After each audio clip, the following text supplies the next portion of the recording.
शेतकरी बंधूंनो नमस्कार. मी बळीराम गाडेकर. आज दिनांक 8 जून 2026. तर बघूया पुढील 24 तासामध्ये म्हणजेच आज दुपारनंतर व उद्या सकाळपर्यंत राज्यात कोण्या जिल्ह्यामध्ये होईल मान्सूनपूर्व वादळी पाऊस ते. तर त्या अगोदर बघूया सध्या मान्सून ट्रप कुठे चालू आहे ते. तर करूया सुरुवात.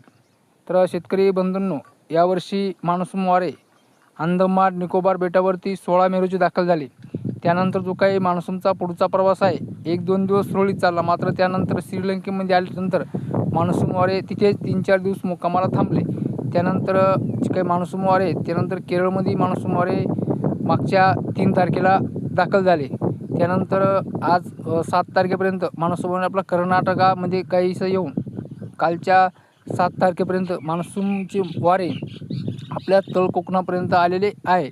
मात्र त्यासोबत तेवढं बाष्प नसल्यामुळे आपल्याला मोठ्या पावसासाठी एक प्रतीक्षाच करावी लागणार आहे. त्या बाबतीत मी आपला सविस्तर अंदाज मागच्या व्हिडिओमध्ये दिलेला आहे. तर आज फक्त आपण एवढं बघणार आहे की पुढील 24 तासामध्ये राज्यात कोण्या जिल्ह्यामध्ये होणार आहे मान्सून पूर्व वादळी पाऊस ते. तर करूया सुरुवात.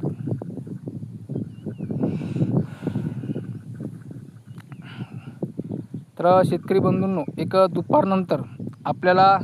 दुपारनंतर व रात्री अहिल्यानगर जिल्ह्यामध्ये बहुतेक ठिकाणी मध्यम ते जोरदार सरी पाहायला मिळेल. त्यानंतर बारामतीमध्ये सुद्धा मध्यम ते जोरदार पावसाची शक्यता आहे. साताऱ्यामध्ये सुद्धा मध्यम ते जोरदार पावसाची शक्यता आहे. त्यानंतर रत्नागिरीमध्ये सुद्धा मध्यम ते रिमझिम पावसाची शक्यता आहे. त्यानंतर इकडे दापोलीमध्ये सुद्धा हलक्या ते मध्यम पावसाची शक्यता आहे. पुणे जिल्ह्यामध्ये सुद्धा बहुतेक ठिकाणी हलक्या ते मध्यम पावसाची शक्यता आहे. इकडे नाशिक या भागामध्ये सुद्धा तुरळक ठिकाणी हलक्या पावसाची शक्यता आहे. त्यानंतर छत्रपती संभाजीनगरमध्ये सुद्धा एक दुपारनंतर स्थानिक ढग जमा होऊन हलक्या पावसाची शक्यता आहे.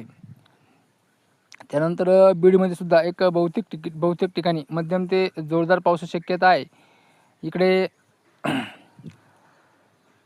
सोलापूर, बार्शी ह्या भागात सुद्धा हलक्या ते मध्यम पावसाची शक्यता आहे. सांगलीमध्ये सुद्धा हलक्या पावसाची शक्यता आहे.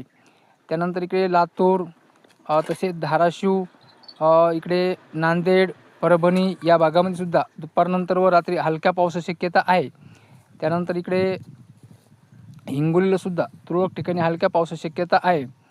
त्यानंतर चंद्रपूरमध्ये सुद्धा एक दुपारनंतर व रात्री मध्यम ते काही ठिकाणी जोरदार पावसाची शक्यता आहे. इकडे हिंगणघाटमध्ये सुद्धा हलक्या पावसाची शक्यता आहे. यवतमाळमध्ये सुद्धा एक दुपारनंतर हलक्या पावसाची शक्यता आहे. व राज्यातील जे काही उर्वरित जिल्हे नागपूर, भंडारा, गोंदिया, वर्धा, अमरावती, तसेच अकोला, इकडे बुलढाणा, वाशिम, हिंगोली, जालना, छत्रपती संभाजीनगर, इकडे जळगाव, नंदुरबार, धुळे या जिल्ह्यामध्ये एक दुपारनंतर स्थानिक ढग जमा होऊन हलक्या पावसाची शक्यता आहे.